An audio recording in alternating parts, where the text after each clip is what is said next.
Thank you, Tiffany. Any chance you're available to go on the road? Because I could use an agent. You're awesome. That's a great introduction. It is really, really weird to be here. I've never actually seen Messiah Campus this early in the morning. I stayed on. I walked over. I know I'd never seen the dining hall at 6:30 or 7 in the morning. I just didn't do that. I didn't learn till year 2. Actually, after the first semester, when I got a 2.0, that you need to go to the 8 a.m. classes. And Human Anatomy and Physiology was a class that I had at 8 a.m. that first semester. The good news is that every semester got better after that. I had set the bar pretty low. And got a 4.0 in my last year. There was a big change in the middle of that, though. I got married after my sophomore year. And you can watch my grades go from 3.0 to 3.8 like instantly, because all of a sudden the world mattered in a different way, and education mattered in a different way. I went back and got my master's in leadership at 49. I would tell you that experience was so different than I started. I really wish I could go back and start over. You know, we all do, right? I would love to do my freshman year again, really understanding, knowing what a syllabus is, because I did not know when I got here, very unprepared. I did not have my books before class, and everybody else had already read it, and they kept talking about a syllabus. I had no idea what that was. I figured it out about my sophomore year. But got a chance to play basketball here, and basketball was a big part of my life up to that point. Actually, Jim Poole there, number 13, sits right up here. And I'm right there. I had facial hair. That was, we tried as hard as we could back then. But great group of men. Got a chance to play for Steve Sassman and Mike Shaker, and learned a lot of things about life, about teamwork, about working together. Actually, really embraced this idea of engaging with people to accomplish a goal that was bigger than ourselves, being willing to pass the ball, give up the ball, set somebody up for success, know what my skills were and what my limits were, and who the person was to get the ball to at the right time in the game. All those things that kind of built in. And then I came to school in 1978. My future wife came in 1979. We had already been dating since she was 15 and I was 16. I would tell you, if you're a Christian and you've made the commitment to wait and you meet at 15, by the time you're 19, you're ready to get married. And so we decided we were going to get married or break up, one of the two. And fortunately, we had all kinds of great rules here at Messiah that kept us off the dorm, me out of her dorm, all those kind of things. And we got married in 1980. And so my senior year, we started a baby trend, and we had a baby 10 months after we got married. I have to be very careful about estimating those dates. And so there were, I think, 6 babies born that year, as people said, well, if they can do it, we can do it. And I can tell you who those folks are all about. All those kids are about 38, 39 years old right now. So I've been married for 39 years. It'll be 40 in July. The foundation that Messiah gave me, when I hear Tiffany talk about some of what I've been blessed to be involved with, God has blessed in an amazing way, but the foundation was poured right here.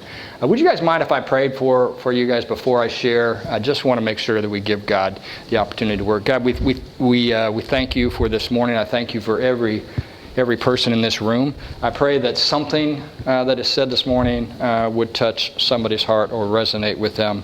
I pray that as I talk about the experiences that I've had, that it would not be about me, but about you. And I just give you that opportunity to speak to us, if you would, in Jesus' name. Amen. So, to me, I got to tell you, there's so many things I wanted to share with you about leadership. As I started down a typical leadership conversation, I recognized that there's only so much you can share in the 6 hours that I've been given. No, people are getting nervous. All right, it's only 3 hours. Actually, I've got just a few minutes, and so I really kind of settled on this idea of sharing a little bit about the career path, and it is a weird career path that could only be kind of woven together in a tapestry that God could do. And it's looking back that I can see that. I had no idea along the way what was coming and how that was happening. And then I want to share with you just my top 10. If I could just say, if I was talking to you about the journey, the things that are kind of cross-functional in their application, my top 10, and because it's my top 10, I threw in an 11th, but I'll run through those quickly. But I wanted to start with this idea of personal legacy, because if you start with the end in mind, and you start, I would share with you that all of us will have a legacy. Whether you choose to intentionally do it, people will remember you for something. You will be remembered for something. So for those of you who say that doesn't matter to me, I don't care, I just want to encourage you that you will be remembered for something, and you have an opportunity to be intentional about that. And I wish I had started a little earlier in life with that intentionality. So what is it that your legacy will be? As you think about that, I had an opportunity to attend a funeral for a friend 2 weeks ago in the Scranton area, and he was an architect. An amazing guy who loved people, who served people, who hosted people in his home. And all of the eulogies, not one of them talked about his architectural skills. Not one of them talked about anything he'd built, other than the home that he had designed and built for his wife of 40 years. And what they talked about was how he loved people, how he cared for people, how he served people. And so that was a legacy that I was encouraged by even a couple weeks ago. This idea that we can be very intentional about that. I want to share also, I talk about what we do, who we do it with, where we do it, and why we do it. And to me, those are really interesting thoughts. We often set out trying to figure out what we want to do with our life. And early on, we recognize that there's some who involved in that. Who are we going to do our life with? And that becomes very important. Some of you will struggle with where. Where do you do life? And I will tell you that there's a lot of studies that show that it's a lot more important now where you do life, and your success and your personal happiness is connected to where a whole lot more, even than it has been in the past. But certainly, it would not be a surprise to you that I would care a lot about why we do what we do. So this is my why. These are my kids and grandkids. My son has our 3 grandkids and lives in the Atlanta area. He is a golf cart ride away from us. We live in a community that you can get around on golf cart. And he's got the 3 kids. And then my daughter, Andrea, works for NASA. I was telling somebody earlier, she's an HR at NASA. She was on the team to pick the Mars astronauts. There were 30,000 applicants for 12 positions to go to Mars in what could be 2035, maybe 2040. She had 3,500 that she personally screened. I feel bad having pointed out to her that she really was not choosing the Mars astronauts. She was killing the dreams of people. She shared back, we call her Dream Killer now, because that was her job, was to really review a life's work and say, nah, not good enough. She said she was very humble. She's got her master's. She went to Messiah as well, and she's got her degree in women's and family studies, went and got her master's, and very accomplished herself, but she said she was humbled by these people with multiple degrees. And incredibly smart people who just weren't qualified to go to the moon, or to go to Mars. But this is why I do what I do, and my investment in my kids, probably and the title that I'm most happy with and most pleased with is dad and now grandfather. I've got a grandson with autism who's on the autism spectrum, and for any of you that have experienced that, it's a calling as well to make sure that he has, and we're investing in him in a way that he has an incredible life. I want to do an exercise though with you right now. This room is full of important people, and I want to do an exercise that has you participating. But first I need to put you in a certain frame of mind. You are the most important person in the room. Okay, I need you to imagine you're the most important person in the room. For some of you, that won't be hard because you already came in with that understanding or that belief. And I want you to stand up if you would and greet other people, but I only want you to meet important people. We only are doing this for about 60 seconds, so you don't have time to not meet important people. If you would stand up and just meet important people.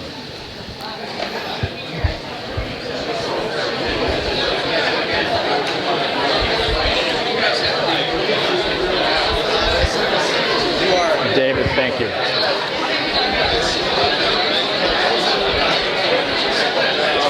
Peter. Peter Fisher, Kentucky. How you doing? Yeah, good to see you.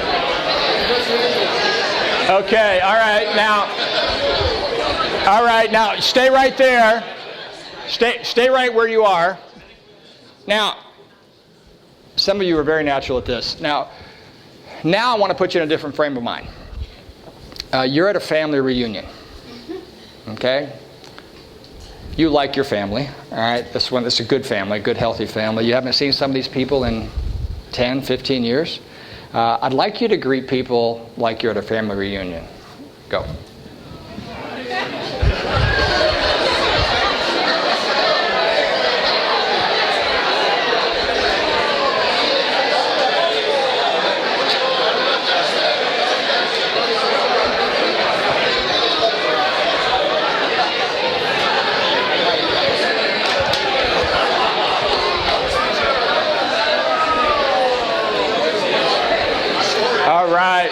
All right, make your way back to your tables if you would.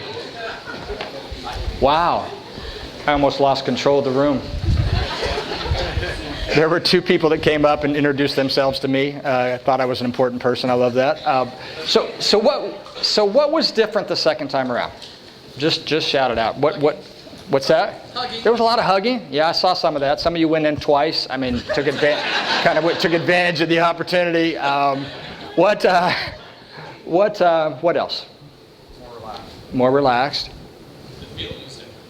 It felt really different. The volume was high, wasn't it? What else? By the way, all I was asking you to do was play act. Right? That wasn't even a family reunion. But think about that. You even know how to do this. We know naturally how to do this when we're not the most important person in the room. When we are engaging with people and expressing love. I just want to encourage you. I could probably stop right now and just say, just go do that. Just go create environments where it's a family reunion.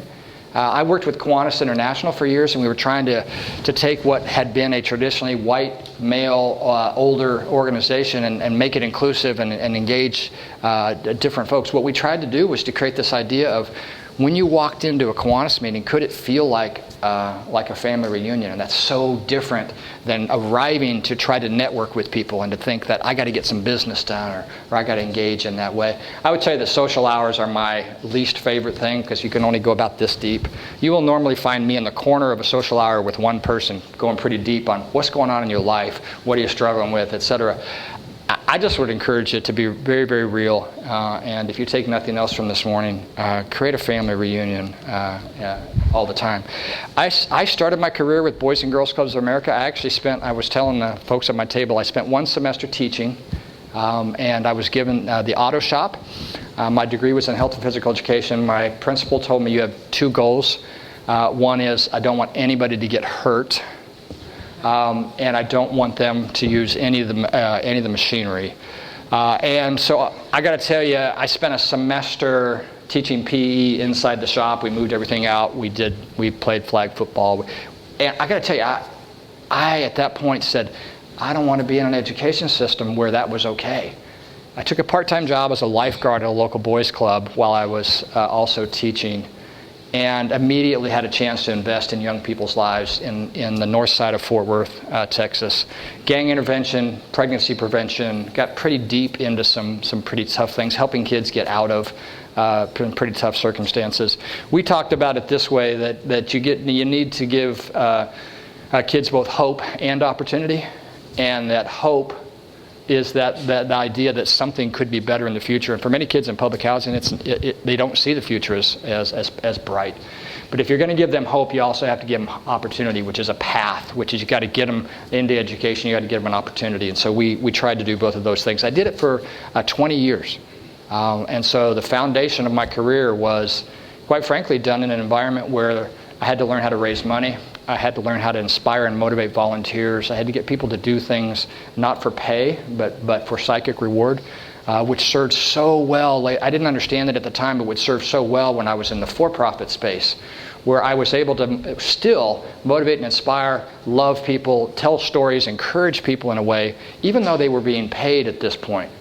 People want their lives to matter. They want to be part of something significant, whether they're in a nonprofit space or not. It also encouraged me to help people understand that everything that we do needs to be with purpose and with mission. And Messiah was a great opportunity there. These are, I'll tell you a really quick story.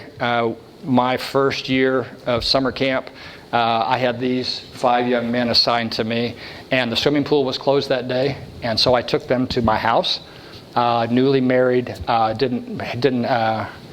my wife came home and I had the 5 kids swimming in our $99 backyard swimming pool. It was in Texas. It was 100 degrees that day. And I didn't know any different because for me, this was my charge. These were the kids. You wouldn't get away with that now. You wouldn't do that. It's probably kind of weird. But I just loved on these young men. And I've got stories. I don't have the time to tell you about how these young boys became young men, great dads, husbands, fathers, and it's just an incredibly rewarding life. I would say that I had an experience in that after 20 years in this work, as I ended up at the number 2 of Boys and Girls Scouts of America. My goal was to be the president, and I was a senior vice president and the chief development officer. We had about $1 billion that we were raising every year. And I had a health challenge that kind of woke me up. I went in for a physical, and they said, you have a low white blood cell count. And they said, that's not good. I went home and Googled low white blood cell count. I got like 17.5 million hits, and they were all bad. They did some additional work, and I'll fast forward and just tell you the story. Over about a 3-month period, I had blood tests. I had a bone marrow biopsy, very painful bone marrow biopsy. And ultimately, the doctor, I started to prepare at that point to maybe I won't be at my son's graduation, maybe I won't be at my daughter's wedding. I started to write letters. I started to kind of create videos and really didn't know. Really it happened over about a 4 or 5 month period. And ultimately, this was the year 2000. I'm still standing here because the doctor said, we think that you might be a small percentage of people who just have a low white blood cell count. And I'm like, okay, so what does that mean? Do I have a shorter life? Do I have, I have concerns? And they said, actually, we have no idea. And that was in 2000. She said, you could live a very, very normal life. And I haven't lived a normal life. I hadn't lived it up to that point, so I wonder what she was talking about. But I stand here in front of you very, very healthy with no health concerns. I will say that we found a blood test from 20 years earlier that I had the same white cell count then. So for 40 plus years, I've had that same white blood cell count. What it focused for me, though, was that I wanted to make sure that I was making the absolute best. If you could live like you were dying, how would you live? It's such a funny thing to think about because we are, if you don't know it, all of you are dying. We all are. Nobody, there's only one that has escaped that. And so we should be living like we're dying. But it really got me focused. In fact, the idea that I don't know whether that I'm going to have any shorter or longer life than I would have otherwise has kept me very, very focused. I started down a path really quickly I formed a company called Wisdom Transfer. I went and got wisdomtransfer.com and wisdomtransfer.org. Here's what I was taken with. There's a whole industry designed to help you transfer wealth at the end of your life. And if you think about it, your wealth should be transferred wisely, but it's going to transfer. No matter what happens, somebody else is going to be living in that house and driving those cars, etc. Your wisdom that you gain over a lifetime will not be transferred unless you intentionally transfer it, unless it comes out of your head and heart. And what a shame to spend a lifetime, God building in to you wisdom that isn't transferred. So I started getting excited about this idea of how to teach people how to write legacy letters, how to do rites of passage with their children so that they pass on wisdom. They gather a group of men around a young boy when he turns 16 and share all of their life lessons. And we don't have rites of passage in American society like other cultures do, and so I can't spend a lot of time over that. I just want to encourage you to think about, what have you done intentionally to pass the wisdom that was given to you by your grandparents, by the people in your life, and intentionally pass it on? Are you writing? Are you recording? Are you sharing that, not just with your kids, but with others? Kiwanis International, I shared with you. I got a chance to be involved with that. We had about 1 million members worldwide, and we raised a lot of money for kids and to work on those issues. What I will share with you from that experience is that I guess we're organized in a way. 100 years ago, when all these service clubs, the Lions Club and the Rotary Clubs were formed, you really needed to join a service club to engage in the community. Right now, you can just go right out and build a Habitat house. There's nonprofits all over the place. So service clubs are declining, but they're not that much different than our churches that are declining at the same rate and the same pace. In fact, as we were studying how to grow the Kiwanis organization, we looked at the church model, because Kiwanis clubs, like Lions and Rotary, get together once a week. There's usually music and a speaker. You come back if it's relevant, if you were treated well, if it felt good. It's a mission. It's usually a higher calling or some kind of shared purpose. And if church is not done well, if it's not friendly, if it's not relevant, if it's not great, people don't come back. People don't engage. And so I would just encourage you, for those of you that are involved, especially in leadership in your churches, that we've got to continue to work to stay relevant, to make everybody feel wanted and connected. Relevant teaching. If you're struggling with music, it's got to be something that will attract the next generation. If we don't do that, our churches will continue to decline. The studies are really scary on that. 90% of churches are less than 100, and are really, really struggling. So if you're involved in that, I want to encourage you. I'm going to have to speed up a little bit. Ronald McDonald House Charities, when you're working with kids, with parents whose kids are in the hospital, I've never cried or laughed more. There's 3 ways you leave a Ronald McDonald House. Either you were cured at the hospital, you're coming back for additional cancer treatment, or the child passes away. And I've got tons of stories. My point for this is that just create an environment when people need you the most is probably the most important thing. And I can't imagine a time that's more meaningful to step up for people than when their kids are sick, when they're having a health challenge. I hope you're that person in people's lives. And I don't even know that we would ever need a Ronald McDonald House if everybody would literally take care of the people around them when they need it. I think it's one of the challenges we have. We have expected government to step in more and more to do the work of what originally was the work of the church, that became the work of the nonprofit organizations. And in many cases, and in other countries in the world, they just look to the government to do it.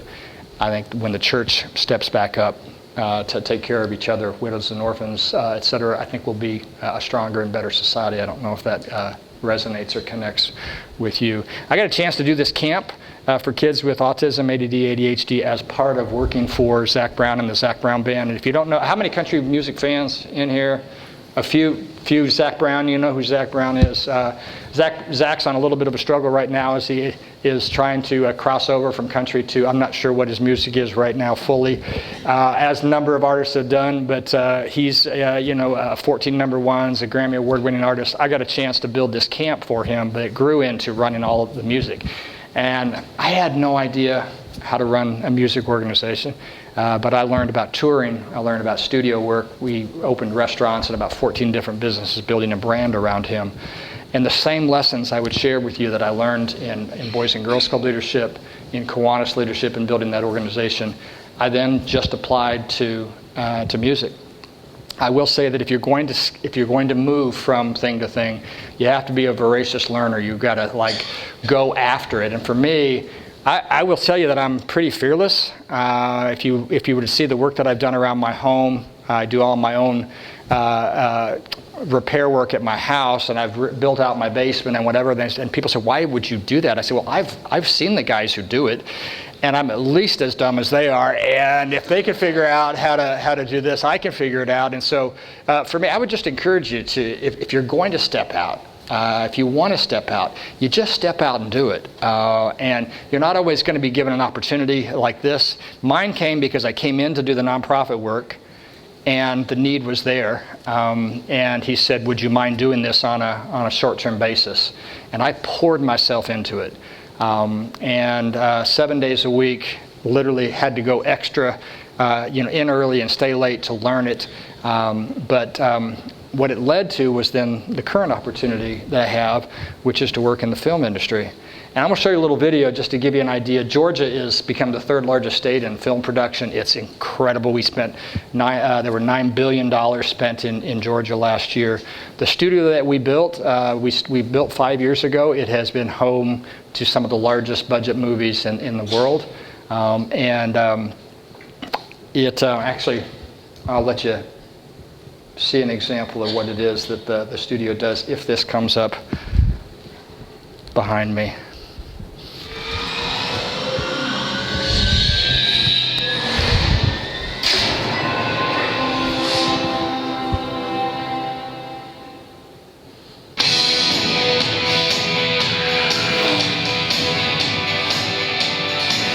There's something I have to tell you. And it was the first film to shoot in the Atlanta Pinewood facility. Nice. And we had such a great experience that we brought Civil War there. Wow, this is awesome. Captain America. They're maybe the nicest facilities we've ever shot. There aren't that many facilities anywhere around the world that can actually accommodate the needs of an entire superhero film. Use this iconic name that has these magnificent studios all over the world, and they shot in India. So, why did you give up your life on it? I mean, Pinewood is state of the art. The Atlanta Film Office just turned themselves inside out for us. There's everything you can need on a technical and production level. Okay, where to now? The trees part, and you have an unbelievably advanced Pinewood movie facility in the middle of it. Our experience at Pinewood Studios in Atlanta was wonderful. Oh, I don't worry. I can do this all day. It's the best of this business.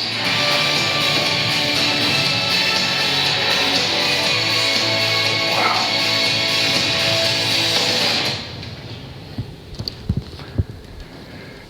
So because the studio wasn't a big enough idea, Dan Cathy, who started the studio, literally founded it 5 years ago, bought 234 acres directly adjacent to it and said, what if we built a town to love and serve the people that are in the industry? And that was really why he started the studio to begin with, was if stories are being told on a really large stage, rather than try to create content, what if we just loved and served the people that were telling the stories and that were working in the industry? And so we built a town. And when he first asked me, we first started talking, it was Dan asked me if I'd be willing to work and lead the studio effort. And I thought, music, entertainment, film, no big deal. Anyway, we got into conversation, and he realized I had no idea what I was doing and would not be a good studio head. He said, would you build me a town? And I'm like, what? And I'd never built a town before, and I'm not sure who you hire to build a town. And I asked him, why would you want me to build a town? He said, well, I want you to bring the cool that you built in this brand around this country artist, and I want you to attract young people who want to cluster creatives, storytellers, artists, makers into this town associated with the film industry. And he said, I don't think it's that much different than the other things that you've done. And we prayed about it over a period of several months, and I agreed to do some consulting work on it. I got to tell you, I went back to school in terms of just studying what is a great town. What if you could start from scratch and you had 234 acres, what would you build? And we did that, and we went and looked at towns where people really live well. So there are so many things that go, I can't even begin. I mean, I don't even know how to describe building a town. But I'm 3 years into it, 3.5 years into it. I know more about water quality and sewer and roads and all kinds of things. I mean, literally, it was a wheat field. And we started asking this question. Is there a better way to live? And then a series of questions. What makes people thrive and flourish? What makes people content? Could you actually measure contentment when somebody moves in and then measure it 6 months from now or a year from now? Could people live longer and better lives? And this was the question we were trying to answer. Could great design and great programming together make a better place to live? And so this is it. It's 700 homes. It's 600 apartments. It's about 300,000 square feet of commercial and retail, and it's 2 hotels. And even as I'm describing this, I'm saying, really, I'm building a town? You were there, right? You got a chance to see it a little bit. It's in its infancy stages. I'll show you. This is what it looked like 3 years ago. That's the studio across the street. This is what it looks like so far. And I'm just going to quickly go through just these beautifully designed homes, walkable, connected. We opened the pool this year. We wanted it walkable and sittable. There are chairs and hammocks and things everywhere. There's so many things I'd love to tell you about that I really don't have time. I guess what I would say to you is that, and one of my top 10 points is to be bold, to be courageous, to be fearless, to just do it, to just step out. God has provided exactly what I've needed when I've needed it. I've been very careful not to be an expert in any of these things. My expertise really lies in kind of gathering really smart people together and surrounding myself with people that know more than I do, that I love and serve them so that they can love and serve in their way. But there's so many lessons that I've learned and been humbled by the last 3.5 years. As I look back, though, I can see how the thread from the nonprofit, I had to raise a lot of money. It's not a lot different than the deals that I had to do to get a hotel to agree to come here or the apartment operators to come. They're $50 million, $100 million deals. That was the same kind of activity that I had 20 years earlier. Just this time, I will say what's a little easier is that in the nonprofit space, when you're raising money, they're not actually receiving anything for what they're giving you, other than the psychic reward. In this case, I get to sell them a house. I get to sell them a hotel. They actually it's more of a transaction. So here's my top 10, and I'm going to run them through really fast. I would say this: you need to know who you are and whose you are. And for those of you that are early in your career and just starting out, absolutely essential that you know who you are, that your name, your last name, that you never forget, and the reputation how you reflect on your family and what you do reflects on your family, and understanding whose you are, that you are a child of God, that you belong to Him, and that relationship is your most important one. Know who you are and whose you are. I talked about this already. This knowing who you are and who you're going to spend your life with was really important. I'll share a really quick story here. I had a board member in Seattle, Arlene Brooks, who passed away from cancer, and I did the eulogy at her funeral. And about 6 months later, I got a phone call, and on the caller ID it said Arlene Brooks. And I had an emotional reaction. Right now, that's a long distance phone call, right? I'm like, I know she's gone. I did the eulogy at her funeral. Why is her name showing up? I answered the phone. It turned out it was her husband. He'd never changed the phone out of her name. And I said, you need to change that out of her name. But what it stirred up in me was this idea that I had an emotional reaction just seeing her name. And I started to think about, what is it that, we have an emotional reaction, positive or negative, when we see someone or we see their name. You see them coming down the hall, you see it on the caller ID. In fact, do you have people in your life where when you see their name on your caller ID, you don't want to answer the phone, okay? Because they're going to ask you for something, or it's negative, or it's a challenge. Are there people in your life who, when you see their name on your caller ID, you want to pick the phone up? Right? You want to answer it because you know it's going to be life-affirming, it's going to be fun, it's going to be something positive. What led me to thinking, what is the reaction that people have when they see my name on their caller ID? Because it's really easy for us to point out those folks. If we could live our lives in a way that people would be happy would be inspired, would be encouraged to pick up the phone when we call, we'd be living a pretty good life. Does that make sense? Yeah. Can we share the top 10 list with people? Sure. Yeah, absolutely. Yeah. By the way, there's nothing I'm going to share this morning that is new news for you. It's things that you know. I would say that having lived, there's so many things that I wanted to share. I just had to distill them down to the 10 that just made the most impact for me. Number 2 is never confuse who you are with what you do. And never confuse who you are with what you do. After 20 years at Boys and Girls Clubs, I will tell you it was a bit of a transition for me because my entire life had been built up into who I was. And now I was a senior vice president. Everybody I knew was in Boys and Girls Clubs. Stephanie pointed out that without Boys and Girls Clubs, I wouldn't have any friends. And I transitioned out of it, and she was right. And so I never confuse who you are with what you do. I can look back now and see how all of those experiences are connected, but so many people stay in the same path with the same people, and when they lose or when they retire, they're a mess because they're confused who they are with what they do. Number 3, that mission and purpose are game changers, absolute game changers.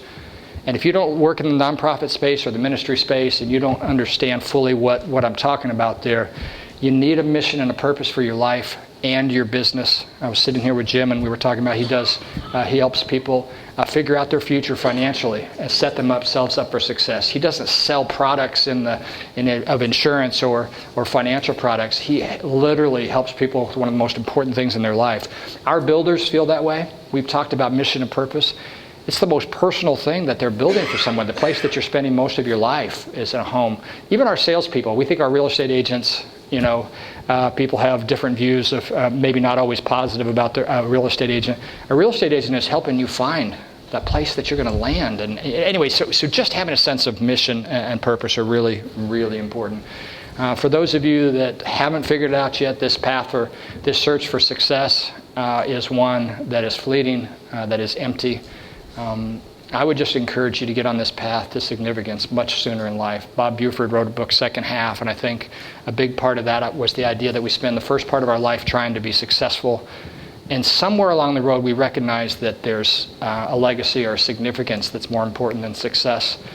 Imagine if you could get this lesson at 22 or 25 or 30. Some people never get it. I just would encourage you that the sooner you can get on a path towards significance and towards intentional legacy, the more impact that you're going to have.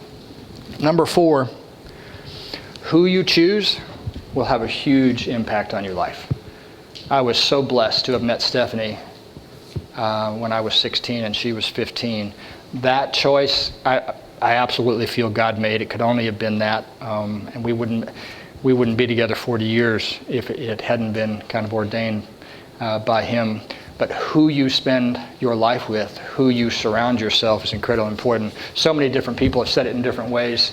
John Maxwell talks about your inner circle, that those closest to you are the most impactful on your personal success and your professional success. You will be judged by the people that are closest to you. I don't have a lot of time to kind of go through that, but just choose wisely, both with your Truett Cathy used to say there's 3 M's. You got to choose your master, you got to choose your mate, and then you got to choose your mission, and it's all connected in the same way. Where you do this and where you do life matters more than you think. Richard Florida, if you're familiar with his work at all, talks about the fact that we are grouping ourselves in the world into these big, not just cities anymore or towns, but we're grouping into these big economies, the Eastern Seaboard. There's like 6 or 8 areas in the world. It's also more and more, if you think about, if you're in music, you go to Nashville. If you're in technology, you go to the Silicon Valley. The next generation is clustering. They're clustering in cities, they're clustering in urban areas, and they're clustering around people where the opportunity is greatest.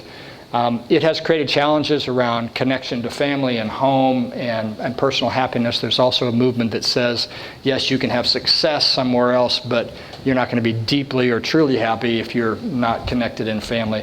I just want you to, I'm not going to tell you which way to do it. I moved a lot in a lot of different places, and I wouldn't say that's the right way. It hasn't been wrong for us. My kids are incredibly resilient. They can walk in and meet anybody. They don't have the deep roots that others do, so there are trade-offs. I would just encourage you to think intentionally about where you're going to do life. And are you choosing that for career and for advancement, which can be very, very healthy and good for a season of your life? Are you choosing, if you're geographically limited, have geographic limitations, just know why you're doing that. Is it out of fear, or is it out of something else that's very, very positive? So I want to encourage you just to be thinking about where. This was one that I was taught fairly early in my early 20s as a young executive. And I had a board member who was driving me hard, and I went and sat with my board president. And she says, he only has as much power over you as you give him. And I said, I don't understand. He's one of my bosses. I have to do what he tells me to do. She says, you may have to do what he's requested, but you choose how you feel about that. You choose. People can't make you unhappy. You choose. They say things, they do things. We choose whether we allow that in, and whether we choose. In the same way, people can't make you happy. You choose whether or not you're happy or not. I would just encourage you, especially you that are earlier in your career, just to take control of that issue. I struggle with it still, giving people more power over me than I should. You control that. One of the ways it was described to me was to have the attitude of a dog. And I think I might have shared this with your group when they were there. In fact, probably some of my stories you've already heard. The attitude of a dog, I actually heard this presented by a speaker it was a group of all men, and so he got away with this. He said, what I want you to do, I want you to do this. He said, I want you to do this experiment where you lock your wife or significant other and your dog in the trunk of a car for 2 hours.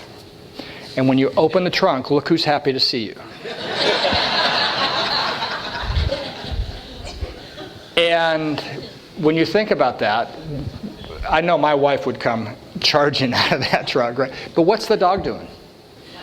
Wagging his tail. Happy to see you. You're the one that put him in the trunk. Okay? You did that. If we could have the attitude of a dog, that even when people treat us badly, even when their intent is poor, that we could, I don't want you to wag your tail, but if we would continue to stay, to love people through it, to be resilient, to not lash out, to maintain that power, so have the attitude of a dog. I have, by the way, stopped telling that in a lot of settings, because first it was domestic violence people who came and talked to me afterwards and said, that's not funny, you should never joke about locking your wife in a car. I said, okay, that wasn't the intent of my story.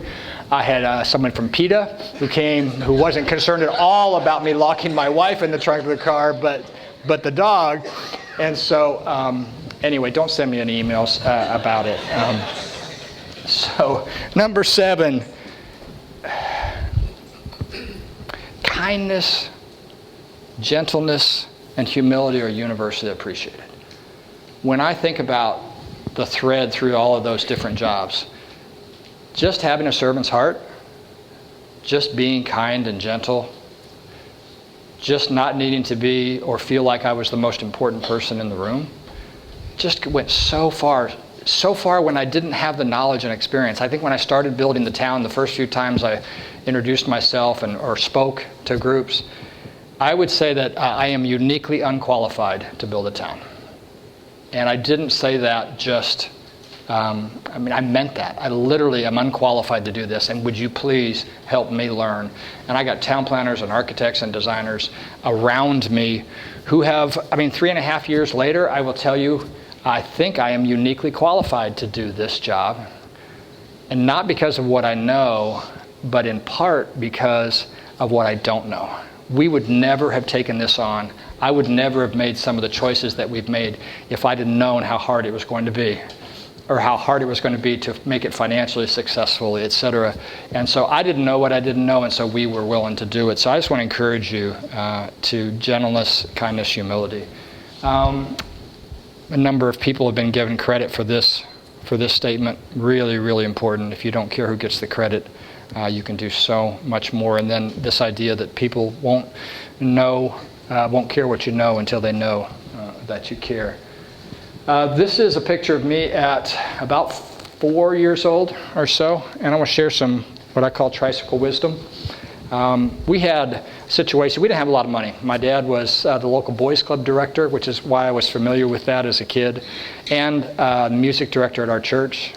I know he made $25 a week as the music director at the church, and I think, looking back, I talked to him about it, he made about $6,000 a year professionally. So we didn't have much.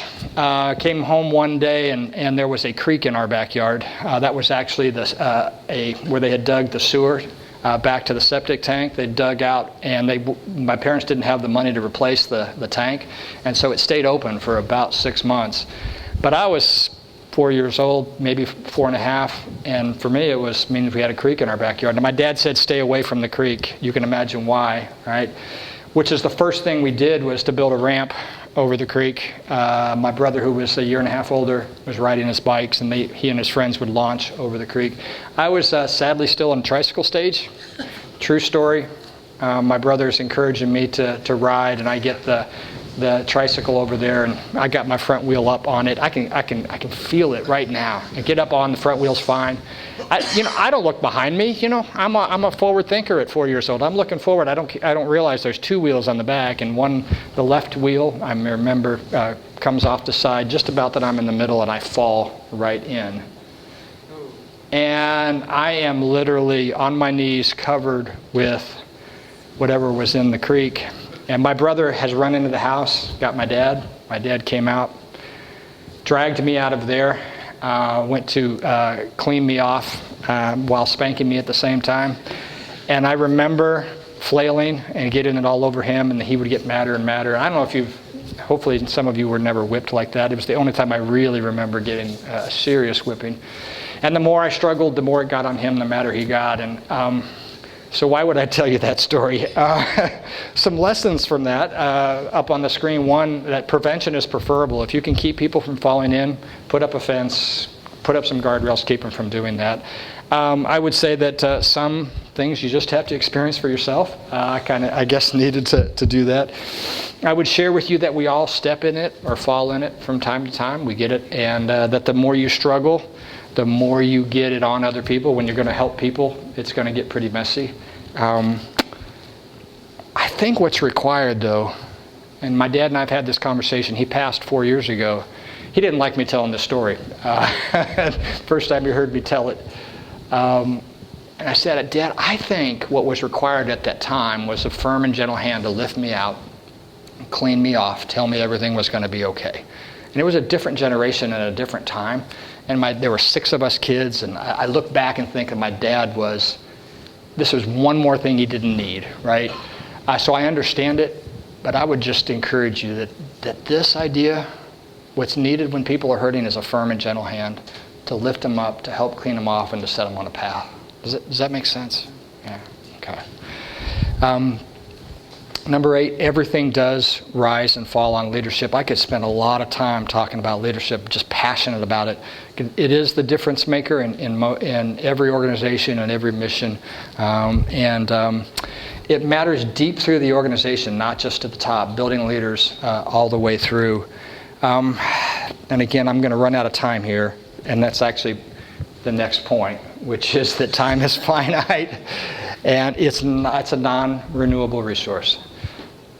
I remember Coach Shaker telling us that he said, when you lay down at night and you get up in the morning, you're never going to get those 8 hours back.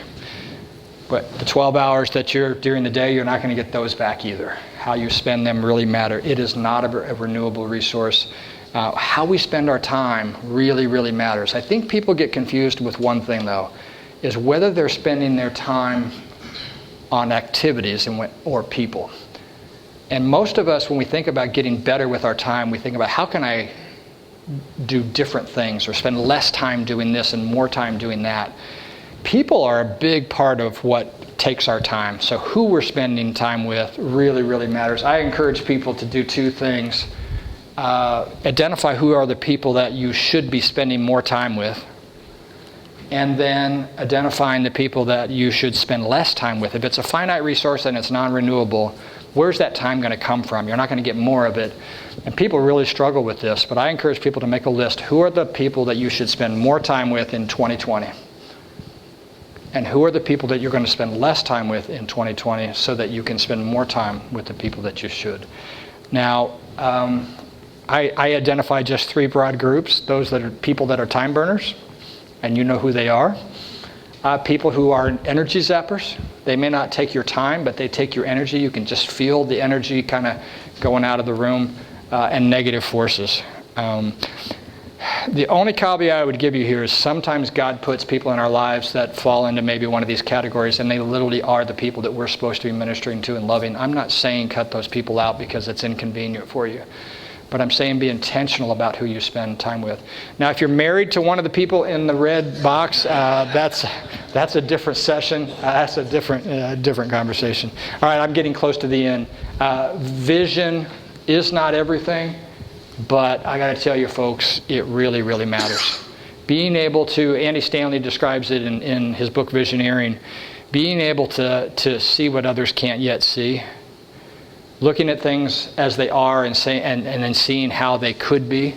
In fact, he talks about a process of going from seeing something how it could be better, seeing how it should be better, and then ultimately saying it must be better. We go through that process. That's how you'll find your passion when you see something. If you look at, say, sex trafficking, you say somebody could do something about that. Somebody should do something about that. Somebody must do something about that. And then when you decide you're the one that's going to do something about that, then you've found your passion area. If you haven't found your passion area yet, either working in it or volunteering in it, I encourage you to go towards the pain. Don't turn the TV off when you see something that makes you uncomfortable. Walk towards it. And if it's hunger, if it's people that don't know the Lord in a third world country, whatever it is, walk towards the pain, and I think you'll discover the things that you're wired for. I'm going to have to skip past this idea. I'll just say this, that your windshield is much larger than your rearview mirror for a reason. You should spend a lot more time looking forward than looking back. I was going to tell you a story about my daughter learning to ride the bicycle, but I just don't have the time to do it. All right, in my top 10, I ran out, and so I added another one, and this was this: be bold, courageous, and fearless. And Jason I met this morning, and Jason graduated last year. We talked here. I just met him this morning. He works has an online job. He works from home, works for Microsoft doing HR, and he has not let anything stand in his way. Jason, I just want to tell you that you really inspired me this morning as being bold, as being courageous, as being fearless. Yeah, he did a semester in Nashville learning about music and touring, and has not let anything stand in his way. Jason, would you stand up for us? And let me just give you a hand for being bold, courageous, and fearless. Thank you, bud. I appreciate it. You have not let anything stand in your way. And I just want to encourage you guys to be and follow that example. So thank you, Jason. I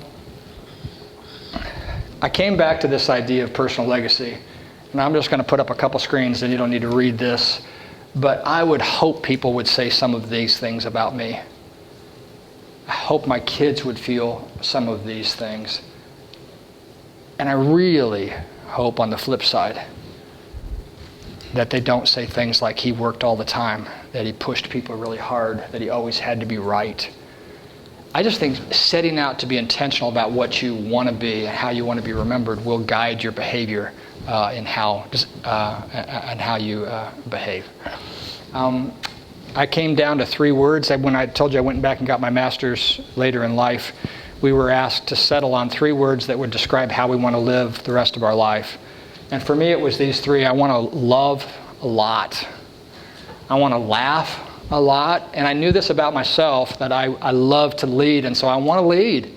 So to me, if I can lead and I can love and laugh, then it works really well for me. These action steps I would give you in closing: choose a legacy. Take a peek at your inner circle and make sure you've got the right folks closest to you. By the way, you don't have to cut people out of your life. When you talk about an inner circle, all you got to do is just move people that shouldn't be in your inner circle. Move them a little bit further outside the orbit around you. I say identify a coach or a mentor, and I just, Tiger Woods does. NASA has a whole mentorship program that my daughter works in. These are really smart people who need a coach. And then I would say open your hands to what God has. You just never know. If you keep your hands closed and hanging on to what you've got, He can't put more in it. So keep your hands open. I'll close with this. John Ortberg wrote a book called Everybody's Normal Till You Get to Know Them. And great book, but he talks about playing Monopoly with his grandmother. And some of you have probably heard this story before, but John talks about he would go to live with his grandmother every summer and spent the summers with her, and they would play Monopoly almost every night. And she was really good at it, and she would beat him all the time. He said an amazing thing happened the year he turned 9. When he went back home in the fall, a boy moved in next door who knew how to play Monopoly. And they played Monopoly all year, and he taught him about which are the important properties to have, how to get hotels, how to make it happen.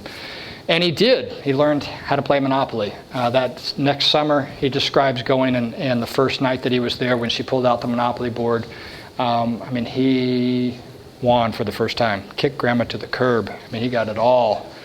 And generally, how he describes it is that when he was done doing his little victory dance, that his grandma told him, John, that's great, you played great. I just want to remind you, at the end of the game, whether you win or lose, it all goes back in the box. Everything goes back in the box. And all you're left with is how you played the game, how you treated the people that you played the game with. If you think about that for just a moment, at the end of our lives, it all goes back in the box. The cars, the houses, anything we've accumulated, all we're left with is that legacy.